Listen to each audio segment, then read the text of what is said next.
To bude zaujímavá téma. To bude zaujímavá téma. Široká. Čo sa chceme baviť o antike? No, že či je antika dokonalá. Či je antika dokonalá. Kedy si videl prvýkrát antiku? Pamätáš si, kedy si videl niečo prvé antické vo svojom živote? Alebo prvýkrát si uvedomila, že je to antika? Akože asi musím povedať, že mne sa v prvom rade slovo antika spája so slovom alebo menom Antigona, lebo proste z literatúry. A ešte to má aj podobný akože začiatok slova, hej, že antika, Antigona. Ja viem, že to nesúvisí, ale neviem, asi to je hlúposť, ale tak nejak, to je taká moja prvá asociácia. Ale tak sedí to, že tá Antigona je práve tá nejaká dráma antická. Ale... Lebo ja som sa prvýkrát stretla naozaj, že s antikou cez literatúru, nie cez výtvarné umenie, hoci, no, akože teraz to vlastne riešim iba cez výtvarné umenie. Lebo ja si neviem spomenúť, že v detstve, alebo že kedy bol ten prvýkrát, že som si uvedomil, že niečo je antika. Lebo my sme mali vždy v knižnici u nás doma plno kníh práve historických a mnohé tie knihy som znova objavoval potom, keď som bol starší a som zisťoval, že čo vlastne za zaujímavé knihy máme doma. Ale bolo to vždy nejako prítomné, tak prirodzene tá antika. Vždy ma už od detstva zaujímal Rím, Grécko a je to niečo, s čím sa myslím človek v Európe veľmi prirodzene stretáva. Že je to tak akože obsiahnuté v mnohých veciach. Možno si pamätám na základnej škole, keď nám učiteľ na dejepise hovoril o demokracii, že demos, kratos, vláda ľudu a takéto veci, ale nemám ten akože prelom, že teraz som sa dozvedel, že to je antika a prvýkrát som videl antiku. Že je to niečo, čo je naozaj veľmi späté s našou kultúrou a čo je veľmi prirodzené a čo človek už tak intuitívne vníma, že je to niečo naše. No, lebo vlastne aj naša, že už keď si vezme, že koľko slov vlastne my máme z latinčiny, z gréčtiny, akože vlastne všetky európske jazyky využívajú ten základ vlastne tých antických slov, keď to teda berieme, že to je Rím a Grécko staroveké.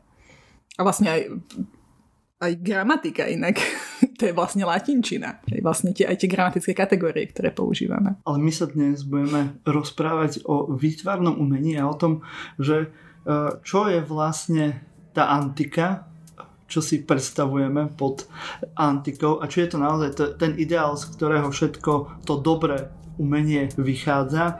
Počúvate podcast Kunstkamera a jeho formát Príbehy umenia. Ja som Martin Jakubčo. A ja som Jana Tencer-Juránková.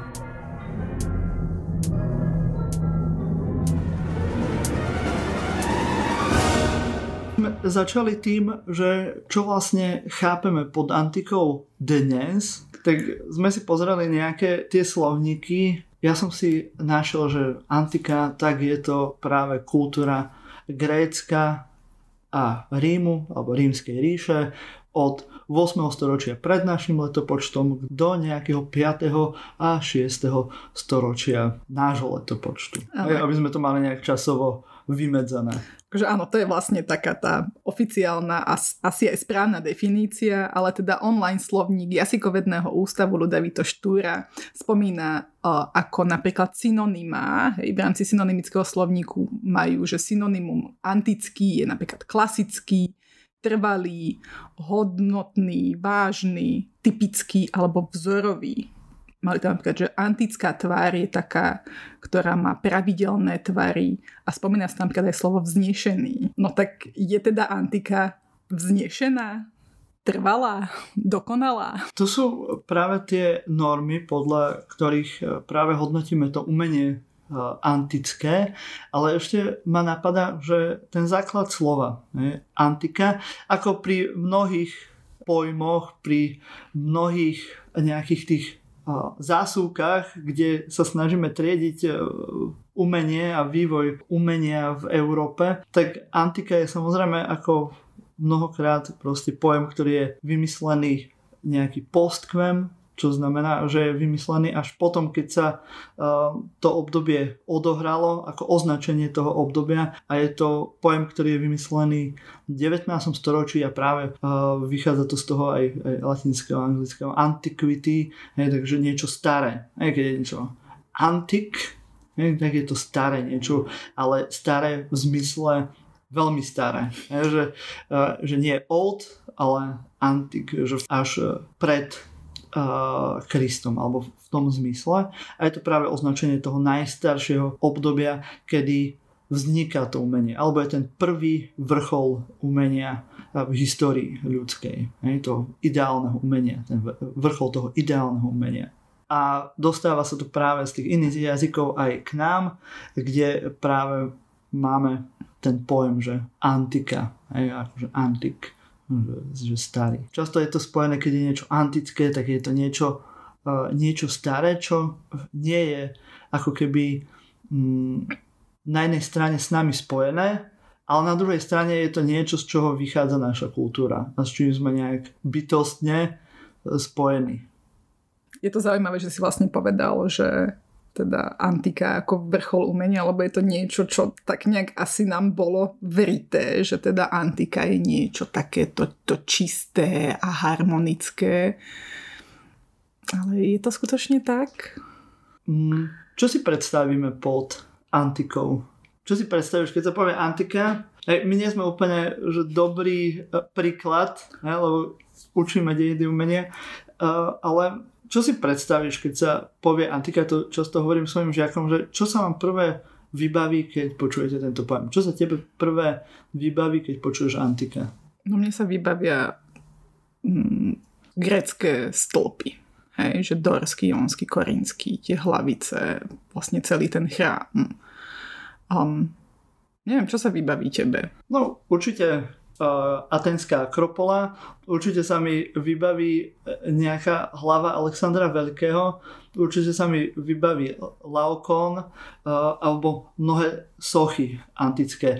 A to je ešte celku vtipné, pretože ja som stredovekár a zaoberal som sa neskorou antikou, takže je zaujímavé, že stále je tak strašne vrité nejaká predstava o tej antike vo mne, aj napriek tomu, že mám nejaké dosť široké, si myslím, vedomosti práve o tej rôznorodosti tej antiky, o ktorej sa budeme neskôr rozprávať. Ale predsa len si tie najklasickejšie veci tej antiky a viac možno to Grécko ako ten Rím si predstavím. A samozrejme, čo je dnes antika, tak to sú tie biele sochy dokonalé a aj nejaký ten kánon, o ktorom sa učíme, že prišli na to, že ako najideálnejšie nápodobivo zobraziť tú realitu, alebo či už ľudskú anatómiu, alebo nejaké iné prírodné javy alebo zvieratá. Je to často spojené práve s tou nápodobivosťou. Akurát teraz napadlo, ale že možno, že to ťaha potom niekam inám, ale teda čo mi teraz napadlo, že či tá antika skutočne prišla na to, že ako zobraziť niečo ideálne, alebo proste je to iba naša predstava, ktorá nám bola vštepená vďaka tomu, že mnohí umelci vlastne z neskorších období sa vracali k tej antike. Výborná otázka. Mohli by sme si urobiť taký historický exkurs do minulosti, že ako sa nejak pristupovalo k tej antike a urobíme to možno v opačnom garde, nepôjdeme od tej antiky samotnej do neskorších období, ale poďme od dnešnej súčasnosti postupne k tej antike a možno sa dopracujeme k tomu, že čo vlastne tá antika je.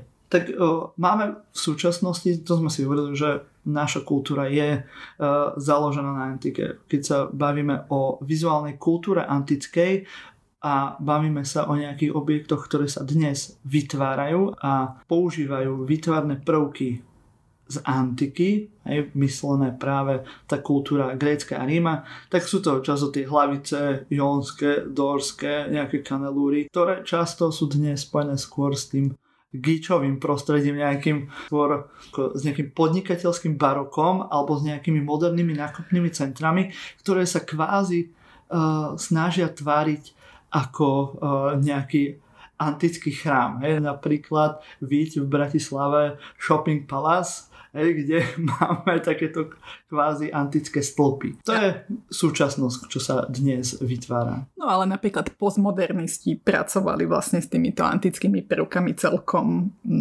kreatívne. Že teda čo mne tak napadá, tak Robert Venturi a jeho Children's Museum, alebo teda detské múzeum v Houstone v Texase, alebo Charles Moore, ten vlastne vytvoril Piazza d'Italia v New Orleans, kde presne akože pracuje s tými prvkami, ale celkom kreatívnym spôsobom. Napríklad spravil dorský stĺp bez kanelúr a kanelúry vlastne vytváral prúd vody, ktorý stekal po tom stĺpe.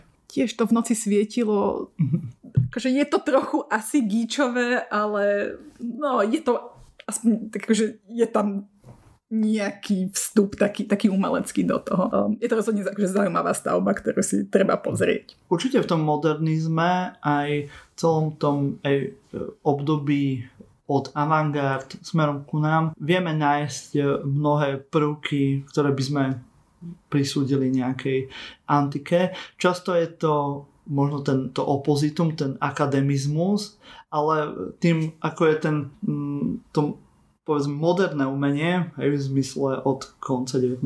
storočia po nejaký modernizmus, tak je tam strašne veľa vrstiev a určite tam nájdeme aj prácu práve s týmito povedzme klasickými prvkami alebo antickými prvkami, ale vo väčšej miere je to skôr ten prístup antiklasický, kde sa skôr hľadajú nejaké iné prístupy, až na nejaké výnimky, ako sú napríklad pomôž mi. Metafyzická maľba? Presne tak. Metafyzická maľba, Chiriko, kde práve do tohto prostredia, toho práve ideálneho, kľudného, majestátneho sa práve vkladajú nejaké objekty a vytvára sa nejaký nový snový priestor. Môžeme tu potom zase vidieť aj u tých surrealistov aj tak ďalej.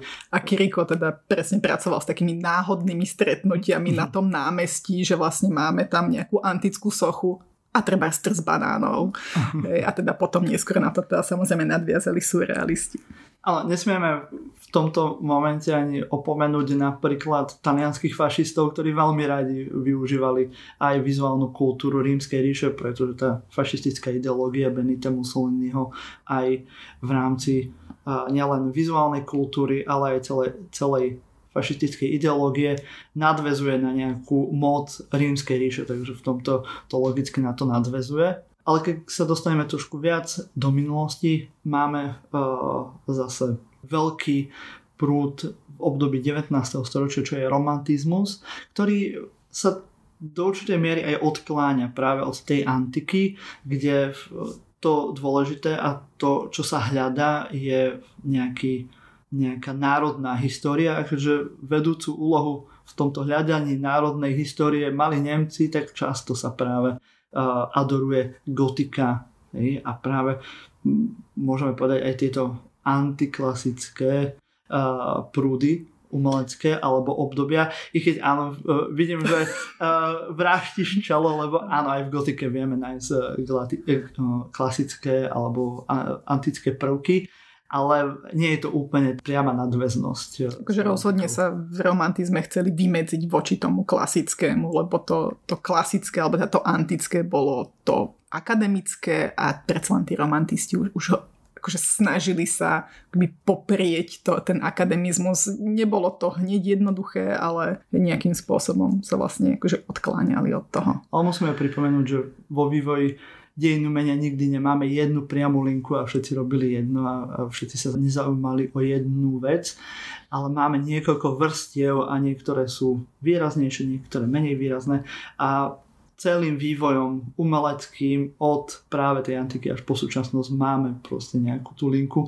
ktorá sa zaoberá tou antikou a zaoberá sa týmito prvkami, ale niekedy je to viac v pozadí, niekedy viac v popredí. Teraz sa dostávame v tomto exkurze do minulosti práve do toho obdobia francúzskej revolúcie, obdobia pred francúzskou revolúciou, takzvané osvietenstvo, kde práve tieto ideály z tej antiky, či už tie filozofické, aj tá demokracia, ale aj tie výtvarné boli veľmi silné vo výtvarnom umení. Umelci sa v tomto období, ktoré sa nazýva klasicizmus, v rámci teda výtvarného umenia, čiže sme na tom prelome, alebo teda druhej polovici 18. storočia, v podstate začiatok 19. storočia, tak sa umelci teda snažili priamo napodobňovať vlastne antické stavby, antické sochy, dokonca Antonio Canova, známy sochár klasicizmu, sa priam snažil ešte akože robiť tie sochy tak, aby ešte vyzerali aj staré. Dokonca sochy natíral takou, akože sa snažil, aby chytili patínu, takže natíral tie sochy s mäsou popolu a na jednej prednáške som dokonca počula, že do toho premiešaval ľudskú moč, aby to teda tak trochu zošltlo. Akože nemám to úplne celkom fakt checknuté, ale aj v každom prípade snažil sa o to, aby tie sochy vyzerali staro. Hoci teda boli vytvorené teda v 18. 19. storočí. A keďže sme v tomto období osvietenstva, tak sú to prvé kroky k nejakému štrukturovanému, racionálnemu, aj systematickému poznaniu histórie. Vznikajú nám tam takže prvé kroky k vedeckému poznaniu a tým pádom aj k archeológii. A je to obdobie, ktoré veľmi determinovalo to, ako vnímame antiku, a to je objavenie Pompeji a Herkulánea. Pompeje a Herkuláneum sú vlastne dve mestá, ktoré boli v roku 79 nášho letopočtu zasypané popolom z osobky Vezu, a teda Herkuláneum bolo vykopané v roku 1709 a Pompeje 1748. A keď predtým mohli študovať tie antické diela len z toho, čo sa dochovalo, nedochovalo sa všetko, tak teraz mohli systematicky študovať na vedeckom, povedzme, na ráno vedeckom základe práve tie pamiatky, ktoré sa tam našli. A to do veľkej miery vytvorilo to, ako tie zase nové umelecké diela, ktoré v tej dobe boli tvorené, ako vyzerali a boli ako keby viac vernejšie tomu, čo v tej antike bolo. Bola reálnejšia predstava o tom, ako antika vyzerala, ale na druhej strane taktiež aj zvýšil záujem o tú antiku. Takže práve celé to osvietenstvo, celý ten klasicizmus už z toho svojho názvu evokuje to, že sa snažili vrátiť k tomu klasickému umeniu, k tomu práve v zmysle klasickému antickému umeniu. A samozrejme má tam tiež veľkú persónu tohto obdobia, ktorá veľmi nejak determinovala to, ako vnímame antiku, a to bol Johann Joachim Winckelmann.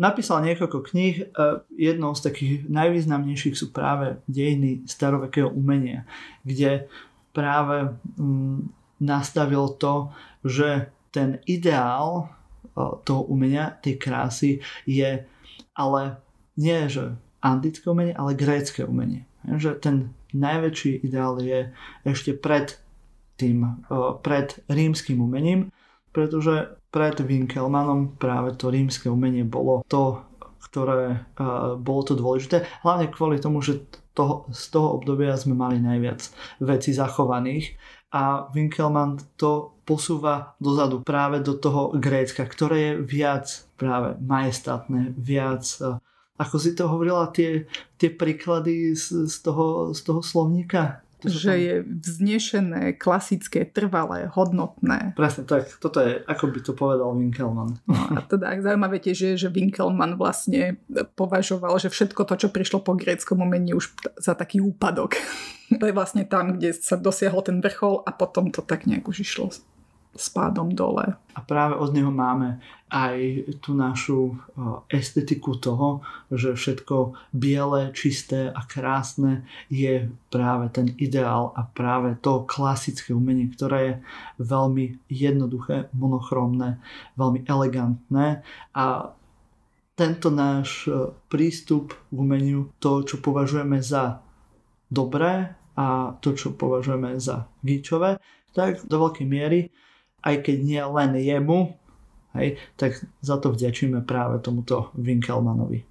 Ak by sme išli ešte viac do minulosti, tak sa dostaneme do takých období, ktoré sa nazývajú barok alebo renesancia. A pri tej renesancii už samotná tá podstata, rinascimento, znovuzrodenie, je myslené znovuzrodenie antiky. No i keď je zaujímavé vlastne to, že ona že či už je to renesancia alebo barok, že tie prvky vlastne aj renesancia, aj barok vlastne používa antické prvky.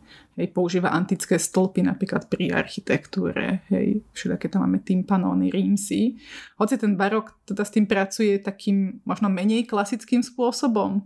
Že nemá problém prehnúť trebárs tie rímsy alebo zdvojiť stĺpy, čo je teda niečo, z čo by Gréci možno zinfarktovali. A práve tá renesancia, už sme si to spomínali práve pri predošlom podcaste, pri tom Leonardovi da Vinci, že práve napríklad také osobnosti, ako bol Giorgio Vasari, ktorý napísal tie životy najvýznamnejších architektov, sochárov a maliarov, tak vo svojom úvode hovorí o tom, že ako tá antika je úžasná a jak potom prišli tí barbári a kresťania, ktorí úplne kašľali na tú nápodobu, na to dobré zachytenie prírody a úplne to zabudli robiť a potom museli prísť až tie prvé lúče, tí primi lumi, Cimabue, Giotto, cez práve Da Vinciho a jeho súčasníkov až po ten ideál toho Michelangela. A práve tento Vasari vychádza ešte od iného autora, o ktorom sme si rozprávali, a to bol Plinius starší, ktorý práve vo svojej histórii Naturalis opisuje to ideálne umenie, ktoré napríklad aj ten Plinius, keď hovorí o gréckom umení, tak je otázne, či tie veci videl alebo do akej miery ich poznal. Vieme určite, že Vasari antické mnohé veci nepoznal, minimálne nepoznal maliarstvo, lebo sme si hovorili, že práve tie Pompeje alebo Herkuláneum, kde boli zachované tieto maľby rímske, tak boli objavené koľko? Že 100 rokov? 18. Neskôr minimálne. Takže pracoval s veľmi obmedzenými možnosťami a to, čo Vasari poznal, tak boli skôr pamiatky z Rímskej ríše a aj samotný Laokon, veľké dielo Súsošie, v ktorom je trojský kňaz so svojimi synmi, ktorý umiera, ktorého škrtia hady, pretože chcel varovať Trojanov pred trojským koňom. Bol takto potrestaný gréckymi bohmi, ako nám o tom hovorí Vergilius vo svojej Aeneide. Tak je to veľké dielo, ktoré tiež je objavené len v tomto období, v roku 1509, ak sa nemýlim. A bolo to veľké dielo, ktoré aj samotný Michelangelo pribehol, aby ho študoval. Našli ho na jednom z vrškov rímskych, našli ho práve rozobraté v veľkej ornamentami vyzdobenej krabici a bola to aj veľká debata, ako ho vlastne poskladať a čo to bolo dielo. A je to práve dielo, ktoré spomína aj ten Plinius starší. Takže sú to len... To bolo vlastne také obrovské 3D pucle, nie? Áno. Sú to práve nejaké skladačky veľmi obmedzeným nejakou šírkou videnia práve na tú antiku a z toho sa snažili si vytvoriť ten ideál renesanční umelci a renesanční teoretici umenia. No akože predsa len ako pohybujeme sa teraz na území Talianska a tam sa tie ruiny minimálne tých gréckych, rímskych chrámov vlastne povalovali, ale nemali títo umelci úplne jasnú predstavu, ako tie chrámy vyzerali v celku. Ešte vodítko, aké teda oni mali, boli spisy Vitruvia, 10 kníh o architektúre, kde Vitruvius písal teda o pomeroch, o tom, ako vlastne má byť vysoký stĺp a podobne, ale tiež akože je to iba jedna čriepka vlastne do tej mozaiky, akú si oni mohli vytvoriť.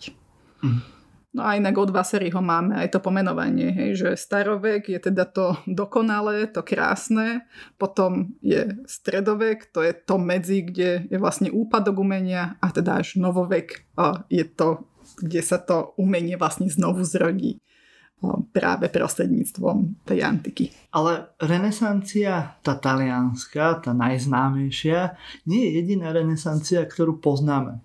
Tých renesancií je niekoľko a to by sme sa mohli napríklad zahlbiť aj do teórií dejín umenia, kde je otázka, že či vývoj v dejinách umenia je vývoj okien do tej antiky, práve tých renesancií, alebo je to len kontinuálne narábanie s antikou stále iným jazykom. Doteraz sa historici umenia o tom hádajú, že aký je ten postup v tom vývoji.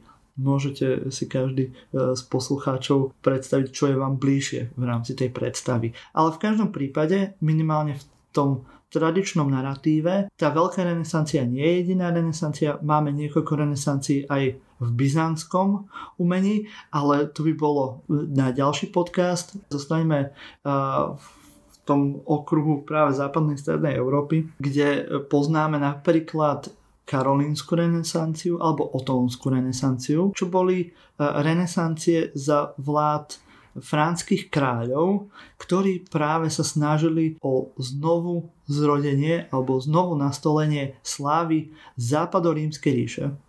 Celku paradox, keďže to boli franskí, germánsky králi ako Karol Veľký alebo Otto I, ktorí ale boli tak mocní, že dokázali ovládnuť také obrovské územie, na ktorom bola aj Rímska ríša, keď sa bavíme o západnej strednej Európe, ale dokázali dobiť aj Rím, samotný Rím, a preto si mohli aj nárokovať to, že mohli byť rímskymi cisármi, lebo ešte stále bola Rímska ríša stotožnená aj s Rímom, i keď máme hneď vedľa Byzantskú ríšu, ktorá bola teda legitimnejším následníkom Rímskej ríše. Ale vráťme sa ku Karolovi Veľkému a Gotovi I, ktorý nielenže podporou vzdelanosti, podporou politického zriadenia, ktoré sa malo podobať tej Rímskej ríši, ale hlavne podporou kultúry, nejakým vizuálnym jazykom chceli sa napojiť práve na tú tradíciu Rímskej ríše, lebo práve sme v období, kedy ešte v stredoveku máme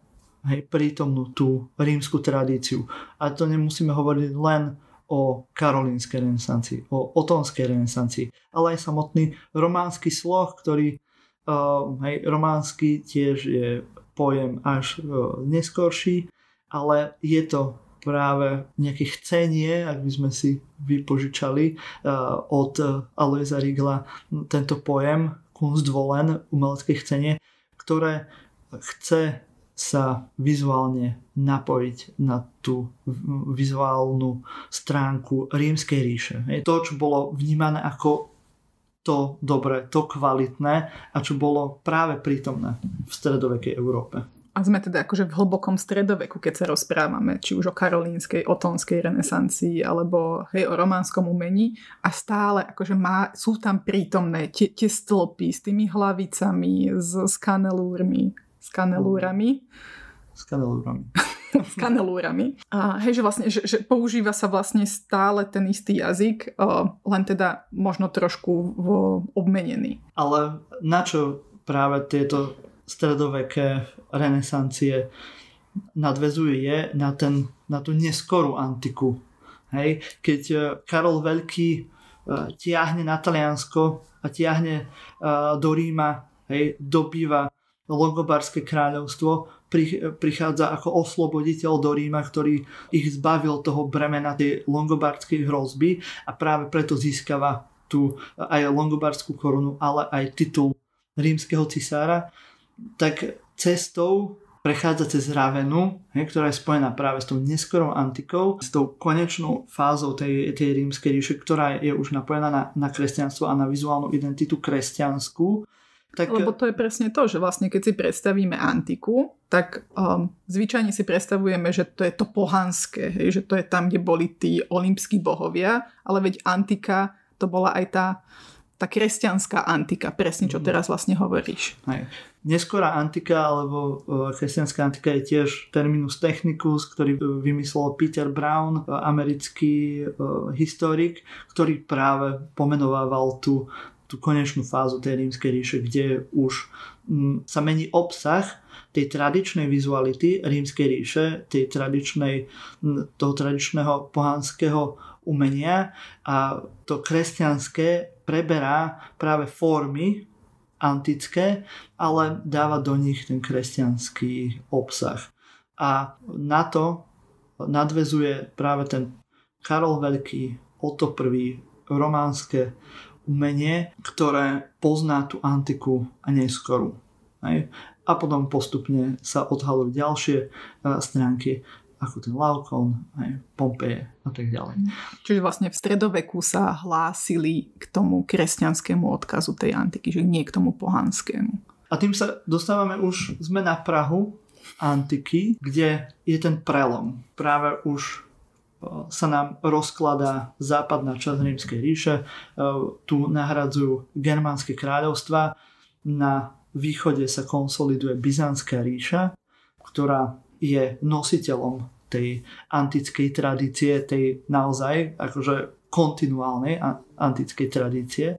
Ale trhá mi to srdce, ale musíme to nechať teraz trošku bokom.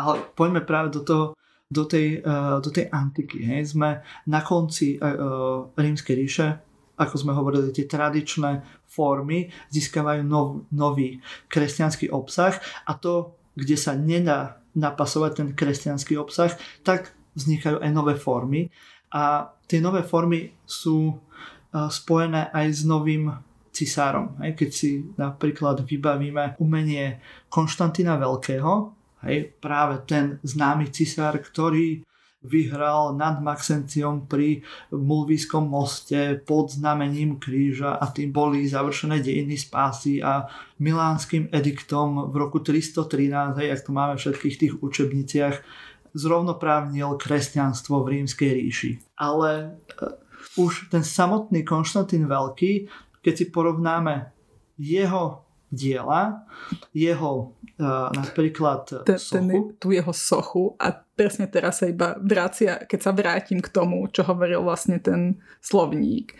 že je tá tvár toho Konštantína Veľkého na tej soche, že je to antická tvár, má pravidelné tvary, je taký, že dokonalý, je ladný.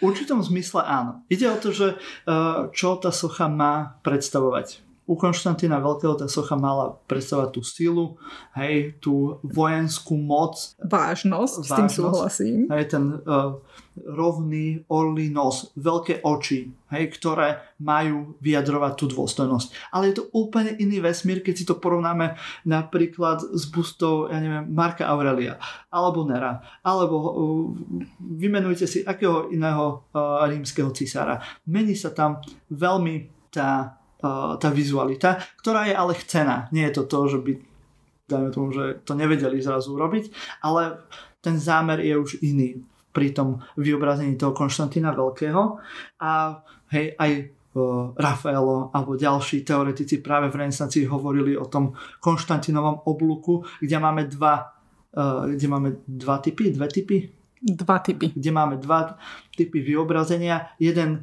je ten, čo bol prebratý z iných budov rímskych, kde si to ten Konštantín prebral a je to krásne, to klasické, aby sme to v tých úvodzovkách povedali. A potom je ten nový štýl, malé postavičky s veľkými hlavami a práve aj Rafaelo potom v renesancii, alebo Vasari, alebo aj mnohí iní teoretici neskorších období hovorili o tom, že vidíte, jak to oni nevedeli robiť. Ale to bol ten ich zámer, čo chceli robiť. A aj to je antika. To je inak najväčší hoax dejín umenia, že oni to tak nevedeli. Vždy to vedeli, ale proste to tak robili na schvál. A to je skoro pri každom umeleckom slohu. Lebo aj tá estetika sa mení, aj tie zámery, aj tá funkcia umenia a ten štýl, tá forma je v mnohom podriadená tej funkcii. Tomu sa hovorí ikonológia, by ste nevedeli. Tá funkcia toho umenia. A práve už sme v tej antike a už sme na tom kraji a už vidíme, že už to nefunguje. Ale môžeme prichádzať do nejakého, povedzme, klasickejšieho rímskeho umenia. Čo je otázka, že čo je rímske umenie? Sú to tie kopie gréckych sochárov? Sú to tie busty rímskych cisárov? A potom akože rímska ríša, však to bola obrovská časť Európy a zase keď sa akože pozrieme na to, ako vyzeralo rímske umenie na území dnešnej Sýrie alebo Libanonu a porovnáme to, ako to vyzeralo na území dnešného Španielska, akože to sa aj nedá porovnávať. Hej. Naozaj rímska ríša bola oblasť od Pyrenejského poloostrova až po Perziu, od Škótska, od severu od Hadrianovho valu. Od severu britských ostrovov až po nejakú Etiópiu alebo proste juh Egypta. Takže je to obrovské územie a aj tie rôzne štýly počas toho trvania tej rímskej ríše sa miesili. A v každej tej oblasti tá estetika bola iná. A teda tá antika, alebo tá antická estetika sa vlastne rozpadá, aj keď sa pozrieme na Grécko, pretože inak vyzerali sochy, akože keď to bolo nejaké to ranné obdobie, nejaké geometrické alebo homérske, potom archaické sochy vyzerali inak, klasické sochy vyzerali inak a helenistické, akože to, keď to človek dá vedľa seba, akože je otázne, že ktoré z tých svoch majú byť tie vzorové, tie ideálne. Je to vývoj niekoľko storočí a práve ako si hovoril, je to rozdiel ten kore alebo kúros z toho staršieho obdobia, ktorý sa viac podobá na tú strnulosť tých egyptských svoch a je úplne niečo iné, keď sa dostaneme práve do helenizmu, do obdobia po vládnutí Alexandra Veľkého, kde máme práve ten veľký pátos a nejakú tú väčšiu energiu a pohyb práve v tých sochách. A sú to úplne rozdielne vesmíry, ktoré môžeme nájsť v celom tom antickom umení. Takže tak ako je to pri hociakom inom umení, z hociakého iného obdobia môžeme nájsť diametrálne odlišné príklady toho umenia. Takže je veľmi dôležité, o čom rozprávame a možno ani nie tak používať tie nálepky, tie šupliky, ktoré sme si vytvorili a do ktorých sa snažíme narvať tie všetky umelecké diela, ale o konkrétnych dielach, o konkrétnom období a porovnávať to, lebo aj v tom jednom období môžeme mať diela, ktoré sú tiež rozličné vo svojom štýle a vo svojej funkcii a v ďalších iných aspektoch, ktoré môžeme na tých dielach skúmať a prečo je to vlastne zaujímavé. A ešte obrovská vec, že ako my vlastne vnímame tú antiku, ona bola úplne iná. Keby sme sa preniesli teraz od tých 2000 rokov dozadu, podľa mňa sme v úplne inej antike, ako si my ju predstavujeme. No lebo my si predstavujeme antiku ako to čisté, akože hladké, harmonické. No ale akože už v 19.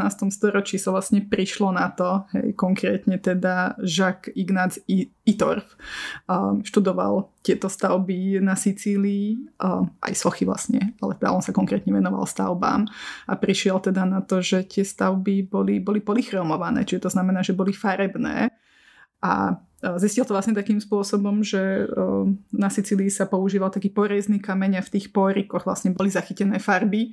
A on keď zrekonštruoval tú stavbu a prvýkrát ju vystavil, teda obrázok tej stavby farebnej, tak akože tí chudáci v tom 19. storočí, kedy fíčal klasicizmus, akože tí museli zinfarktovať, lebo prišiel na to, že tam používali žltú, modrú, červenú, proste kriklavé farby. A je to teda niečo, čo tam vôbec nesedí s tou našou predstavou toho antického, klasického, vznešeného, vzorového. Krásneho, čistého, monochromatického umenia a dnes ešte vieme viac o tejto farebnosti a je to veľký aspekt práve toho, ako vnímať antické umenie alebo grécke alebo rímske umenie v tom aj ako pôsobilo na ľudí, pretože je úplne niečo iné, keď máme čistú monochromatickú sochu a má aj niečo úplne iné, keď máme farebnú sochu, ktorá má určité prvky zvýraznené. Hej, že môžeme to vidieť aj z diaľky. Napríklad taký stĺp Marka Aurelia v Ríme. Doteraz je veľká debata, do akej miery boli tie scény na tom stĺpe Marka Aurelia viditeľné. Pretože je to pomerne plochý vlys a ten stĺp je pomerne vysoký. Takže ak je to monochromatické, tak my v podstate nevidíme, čo je na vrchu toho stĺpu. A je otázka, že prečo to tak urobili, keď čo bolo to len, že chcel ten cisár si povedať, že ja na to mám, tak to urobím až do hora, lebo aj to prevedenie umelecké je kvalitné z dola až nahor, až do tých častí, ktoré už nevidíme. Je tam obrovská debata tých historikov umenia o tom, že či to je tá opulentnosť rímskych cisárov, že ja na to mám, ja si to môžem dovoliť, urobte to kvalitne až do hora, aj keď to nikto neuvidí, ale proste je to ukážka moci toho cisára, že urobia aj tieto absurdné veci. Alebo, čo som ja v celku priaznivcom alebo prívržencom tejto teórie je, že tie veci boli farebné a mnohé tie hlavné veci boli nejakým spôsobom vytiahnuté. Hej? Napríklad nejaká zbraň alebo nejaká scéna, kde to bolo urobené zlatom, takže to bolo vidieť z diaľky. A tým pádom my aj z diaľky sme mohli vidieť, čo je tam vyobrazené. A to nie je len rímske umenie, to si môžeme povedať aj pri stredovekom umení, pri gotických katedrálach, alebo pri románskych katedrálach, kde je vyobrazenie Krista v sláve, ktorý bol práve tiež veľmi takto polychromovane vyfarbený kriklavými farbami a mnohé časti boli ešte zvýraznené nejakým zlatom alebo červenou a modrou a boli to práve farby, ktoré išli do kontrastu. Takže to, čo bolo na tom tympanóne stredovekom, sme mohli vidieť už z diaľky. A z diaľky sme mohli sa už tešiť na to, kam ideme. To isté aj v tom Ríme, že už z diaľky sme mohli hádať, že čo tam bude, že tú slávu, tú veľkú moc rímskych cisárov mohlo práve aj toto vyjadrovať tá farba, to, čo vidíme hneď na prvú. Takže znamená to, že celá naša predstava o antike je vlastne klamlivá? It's all a lie. Celá predstava o umení je jedna veľká rozprávka. Neverte ničomu, neverte svojmu učiteľovi dejín umenia, neverte žiadnej knižke o dejinách umenia, zisťujte si veci.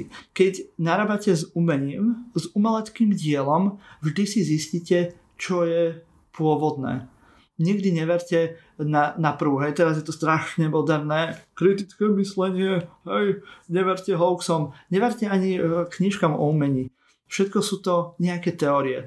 A ak máte pocit, že dejiny umenia sú mŕtva disciplína, kde už sa nedá nič vymyslieť, práve naopak, už teraz sú nové štúdia, nové prístupy k umeniu, ktoré otvárajú nové dvere, nové aspekty toho, ako môžeme rôzne umelecké diela chápať. Ale aby sme tie umelecké diela chápali v ich komplexicite, komplexnosti.